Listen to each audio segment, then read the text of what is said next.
بسم اللہ والصلاة والسلام علی رسول اللہ۔ السلام علیکم۔ ہم نے آج تغیرات فعل مضارع پڑھنا ہے۔ یہ ہماری 8ویں کلاس ہے عربی گرامر کورس کی۔ اس میں ہم انشاءاللہ دیکھیں گے کہ مضارع کے اعراب کیا کیا ہوتے ہیں، ان میں تغیرات کیسے آتے ہیں، کس وجوہات سے آتے ہیں، اور پھر اعراب و بنا کی تعریف دیکھیں گے۔ اعراب کی 4 اقسام، اعراب بالحرف، اعراب بالحرکت، ان کی تعریفات دیکھیں گے۔ تو سب سے پہلے ہم دیکھتے ہیں کچھ تمہیدی باتیں۔ حروف تہجی عربی کے اندر 28 ہوتے ہیں۔ الف با تا سا جیم حا خا دال ذال، را زا سین شین صاد ضاد طا ظا عین غین، فا قاف کاف لام میم نون واو ہا یا۔ اور اسی طرح حرکات جو ہیں وہ عربی کے اندر اصل میں 3 ہیں، پیش، زبر اور زیر۔ اب یہ دیکھیے کہ جب بھی کسی حرف پر کوئی حرکت آتی ہے تو وہ لفظ بن جاتا ہے۔ وہ بے معنی بھی ہو سکتا ہے، وہ با معنی بھی ہو سکتا ہے۔ یہاں پر جو ہم نے مثال دی ہے وہ الف کی دی ہے۔ الف ایک حرف ہے، اس کے اوپر جب کوئی زبر آیا تو یہ لفظ بن گیا آ، اور اس کا مطلب ہوتا ہے کیا؟ یہ با معنی لفظ ہے۔ با معنی لفظ کو ہم کلمہ کہتے ہیں۔ کلمہ کی 3 اقسام ہیں، اسم، فعل اور حرف۔ آپ کو پتہ ہے کہ ہم فعل کو پڑھ رہے ہیں، لیکن ساتھ ساتھ ہم کچھ اسم کو بھی دیکھتے رہیں گے انشاءاللہ۔ تو اب ہم فرق دیکھتے ہیں کہ یہ حرکات تو آپ نے سمجھ لی، زیر زبر پیش کو کہتے ہیں۔ اعراب کیا چیز ہے؟ حرکات اور اعراب میں کیا فرق ہے؟ عموماً دیکھیں کہ ہم جو شروع میں اور آخر کے اندر جو حرکات لگی ہوئی ہوتی ہیں، سکون لگا ہوا ہوتا ہے، اعراب لگے ہوئے ہوتے ہیں، ان سب کو ہی اعراب کہہ دیتے ہیں یا حرکات کہہ دیتے ہیں اردو میں۔ لیکن عربی کے اندر اس میں ہم فرق کریں گے۔ یہ جو لال دائرے میں آپ کو سرخ دائرے کے اندر نظر آ رہے ہیں حرکات و سکنات، تو یہ حرکت ہے اور یہ علامت سکون ہے، جبکہ یہ سبز دائرے کے اندر جو آپ کو پیش نظر آ رہا ہے، یہ نون نظر آ رہا ہے، یہ علامت سکون نظر آ رہی ہے، اس کو ہم حرکت نہیں کہیں گے، ان کو ہم اعراب کہیں گے۔ تو آپ نے دیکھ لیا ہوگا کہ اعراب جو ہے وہ ہمیں 2 طرح کے نظر آ رہے ہیں، ایک حرکت کے ساتھ یعنی حرکت کی شکل میں، جس کو ہم کہہ رہے ہیں اعراب بالحرکت، اور ایک یہ جو حرف کی شکل میں ہے، جس کو ہم نون اعرابی بھی کہتے ہیں، ہم یہ پڑھ چکے ہیں پہلے، اعراب بالحرف ہم اس کو کہہ رہے ہوتے ہیں۔ اور اعراب کی ایک شکل یہ آپ کے سامنے آ رہی ہے، یہ نئی شکل ہے، اس کو ہم انشاءاللہ آگے چل کر دیکھتے ہیں۔ اس کو ہم کہتے ہیں یہ جزم والا اعراب ہے۔ تو یہ اعراب ہے، اس کا بھی نام ہے، ایک رفع ہے۔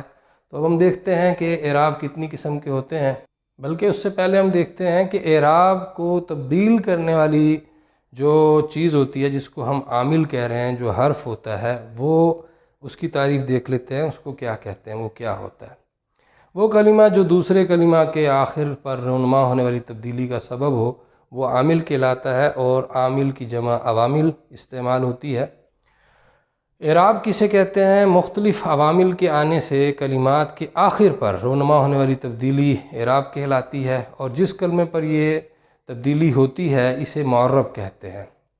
اس کے مقابلے میں بنا مختلف عوامل کے آنے کے باوجود کلمات کا آخر ایک ہی حالت پر برقرار رہتا ہے، اسے بنا کہتے ہیں، اور ایسے کلمات جو برقرار رہتے ہیں ان کو ہم مبنی کہتے ہیں۔ دیکھیے اعراب 4 قسم کے ہیں، رفع، نصب، جر، جزم۔ اسم اور فعل پر آتے ہیں رفع اور نصب، جبکہ جر اسم کے ساتھ خاص ہے، اور جزم کا جو اعراب ہے وہ فعل کے ساتھ خاص ہے۔ یہاں دیکھیے ہم نے مثالیں بھی دی ہیں۔ اسم کی جو رفع والا اعراب ہوگا وہ اس شکل میں ہوگا۔ اس کی اور بھی شکلیں ہوتی ہیں، لیکن انشاءاللہ ہم اس کو بعد میں جب اسم کا ٹاپک پڑھیں گے تو پہلی بک میں انشاءاللہ ہم اسے پڑھیں گے۔ آپ کو پتہ ہے ہم نے دوسرے حصے سے شروع کیا ہے عربی گرامر کے۔ تو یہ جو 2 پیش آپ کو نظر آ رہے ہیں، یہ اسم کی اعراب ہے رفع والی، فاعل، اور یہ دیکھیے یہ نصب کا اعراب ہے اسم کے اوپر فاعلن، اور یہ جر کا اعراب ہے فاعلن۔ اب مضارع کے اوپر دیکھتے ہیں، جب یفعلو، یہ جو شکل ہے لام پہلو، یہ جو پیش کی شکل ہمیں نظر آ رہی ہے، یہ مضارع کی رفع کی شکل ہے، اور یہ جو آپ کو شکل نظر آ رہی ہے یہ مضارع کی نصب کی شکل ہے، یعنی اس اعراب کو ہم نصب کہتے ہیں۔ اور یہ جو آپ کو نظر آ رہا ہے علامت سکون اس کے اوپر، اس کو ہم مضارع کی جزم کا اعراب کہتے ہیں۔ اچھا، جس حرف کے اوپر، جس لفظ کے اوپر رفع آتا ہے، اعراب رفع آتا ہے، اسے ہم مرفوع کہتے ہیں، اور جس کلمہ پر نصب کا اعراب آتا ہے اسے ہم منصوب کہتے ہیں، اور جس کلمہ پر جر کا اعراب آتا ہے اسے ہم مجرور کہتے ہیں، جس کلمہ پر جزم کا اعراب آتا ہے اسے ہم مجزوم کہتے ہیں۔ مضارع اصل میں مرفوع ہی ہوتا ہے، اس کے مرفوع ہونے کی کوئی وجہ نہیں ہوتی، البتہ اس کے منصوب اور مجزوم ہونے کی وجہ ہوتی ہے۔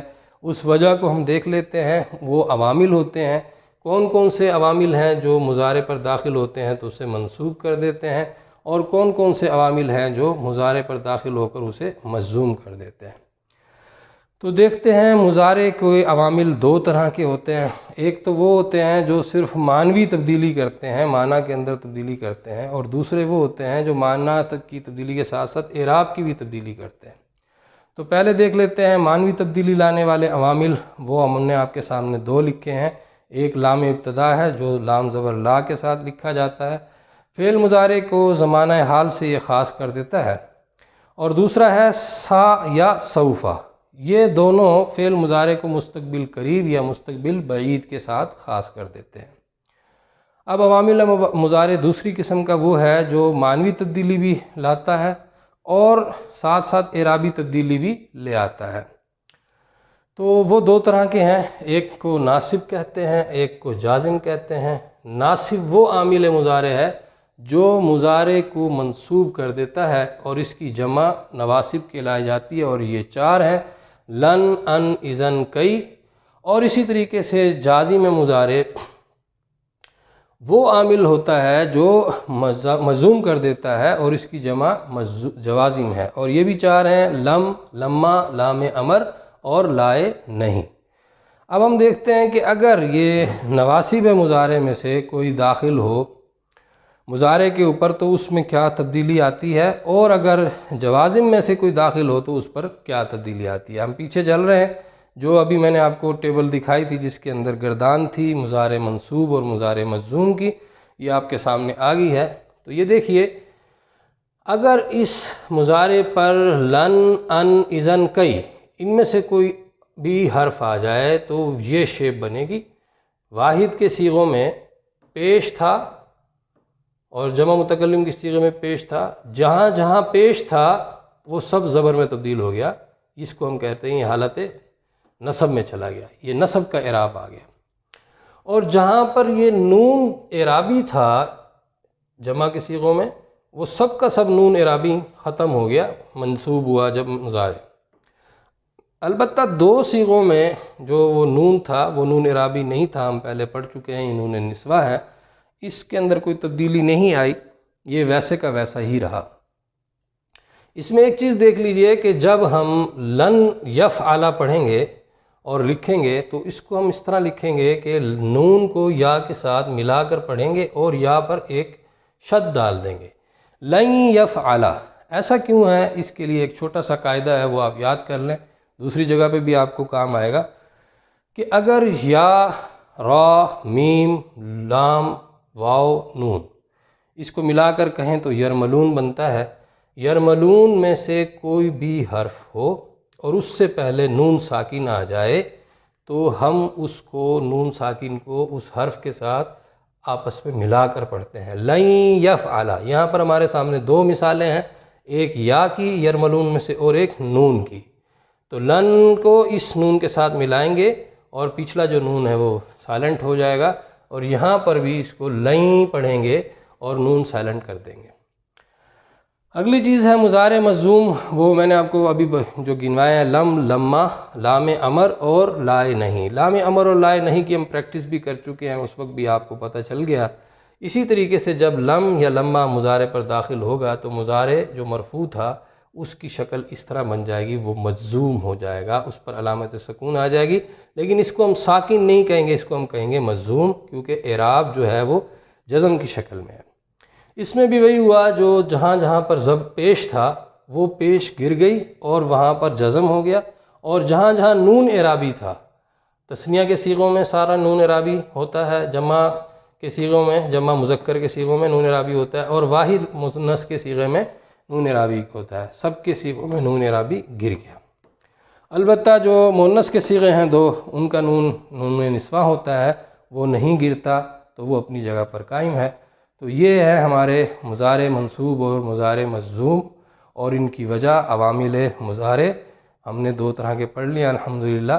اب آپ نے اس کی مشق کرنی ہے، جو کتاب میں ہم نے ایکسرسائز ہے وہ بھی کرنی ہے، اور کچھ ایک ایک گردان بنانی ہے، لن ان اذن کئی کے ساتھ بھی، لم لما کے ساتھ بھی، اور لام امر اور لائے نہیں کی تو ہم بنا چکے ہیں۔ انشاءاللہ اگلی کلاس میں ملاقات ہوگی۔ اللہ حافظ۔